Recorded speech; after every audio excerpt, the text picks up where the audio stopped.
El tema de los objetivos de desarrollo del milenio, el asunto, digamos, y decíamos tema porque es un asunto político, tuvo el valor de desenmascarar la gran hipocresía de los gobiernos y de las élites que lo sustentan en el mundo entero. Porque, oigan cuál era el argumento. El mundo no es capaz de garantizarle el bienestar a todos sus ciudadanos y ciudadanas. Por lo tanto, nos vamos a proponer unos objetivos miserables, mínimos. Un mínimo de mínimos de mínimos. Pero no para ahora, sino para dentro de 25 años. En el 15. Y de aquí a allá, o como es que decía, sobrevive el rey o el caballo, se muere el caballo, ¿no? Bueno, lo mandamos pero un mínimo, ¿no? Y entonces mantenemos entusiasmados, porque no hay dinero. Un cuarto de siglo. Un cuarto de siglo, 25 años. No hay dinero para reducir la mortalidad materna, la mortalidad infantil, para proveer antirretrovirales para los enfermos de VIH-Sida, para combatir el paludismo, la malaria, etcétera. No lo hay.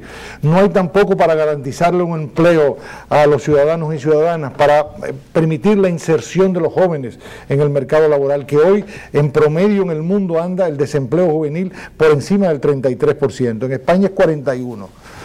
Bueno, pero todo eso no hay dinero, los estados no tienen dinero y realmente como los estados no tienen dinero, pues tenemos que hacerlo a un cuarto de siglo, ¿verdad? Pero ¿qué sucede? Estalla la crisis generada por los bancos con su burbuja inmobiliaria y su capitalismo de casino. Y entonces sí aparecieron los cuartos. Inmediatamente. Y entonces ahí quedó desenmascarado toda esta estrategia de objetivo de desarrollo del milenio. Los primeros gobernantes salieron diciendo, no vamos a poder conseguir los objetivos del milenio por la crisis económica. Esa fue la primera reacción. Pero cuando los gobiernos inundaron a los banqueros, no los bancos, a los banqueros para salvarlos, entonces mucha gente se preguntó, pero ¿y no nos habían dicho que no había dinero para resolver el tema del empleo, de los envejecientes, de los niños, de la mortalidad infantil, materna, etcétera, etcétera, etcétera, etcétera? Y ahora sí aparecieron los cuartos para salvar a los banqueros en apuros. Pero no solo eso, sino que salvan a los banqueros en apuros, y sigue sin fluir el crédito a las pequeñas y medianas empresas. Claro. Y sigue el desempleo. Entonces todo esto es una gran hipocresía, pero es bueno que sucediera, y lo digo en el sentido político, ¿verdad?, para que la población entienda cómo hay grandes mentiras que también nos dominan.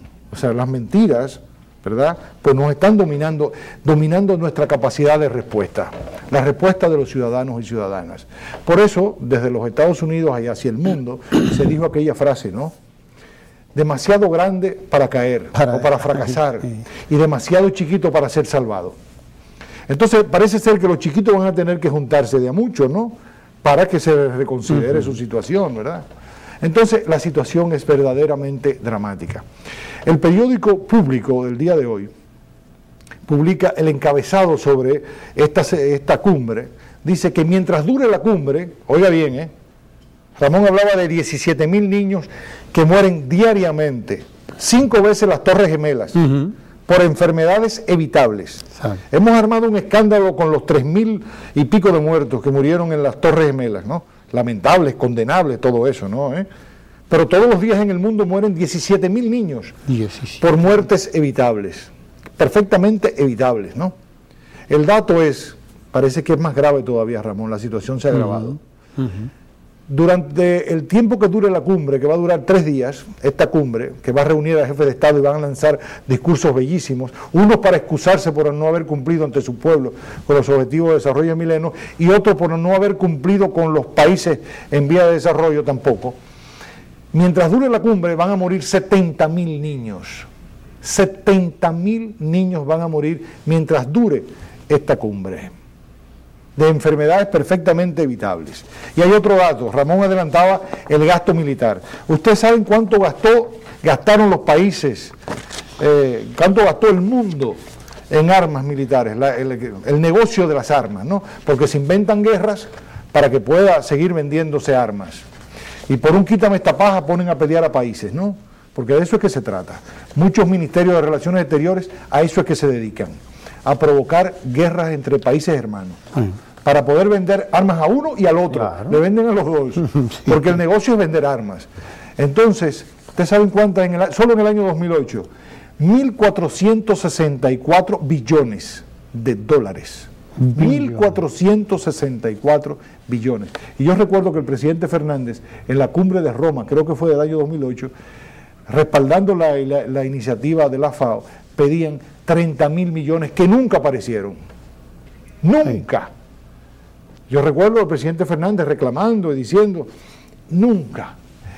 ¿Cómo es que se llama? Diouf. El señor Diouf, africano, sí. Diouf, presidente, director, coordinador de la FAO, pidiendo 30.000 millones, que nunca aparecieron, pero en armamento 1.464 billones de dólares. Quiero repasar rápidamente esta evaluación que se hace desde el periódico español Público. Lo voy a compartir con ustedes rápidamente para que ustedes tengan una idea. Del primer punto, del primer objetivo del milenio, erradicar la pobreza extrema y el hambre. ¿Qué nos dice este diario? Un total de 925 millones de personas, el 13.5% de la población mundial pasa hambre en el mundo. Según Naciones Unidas, un dato que sigue siendo inaceptable para la misma ONU.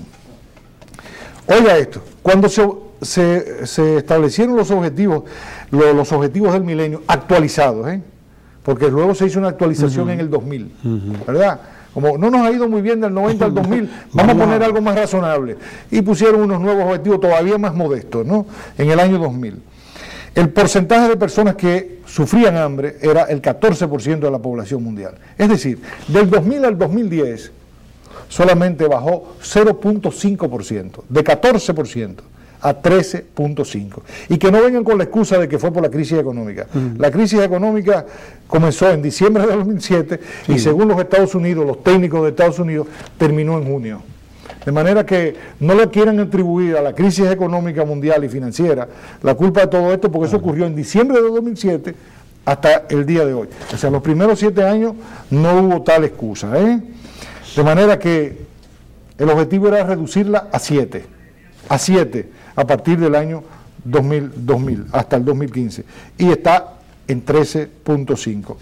Y veamos uno más, porque se nos acaba el tiempo y tenemos que hablar de otras cosas, ¿verdad?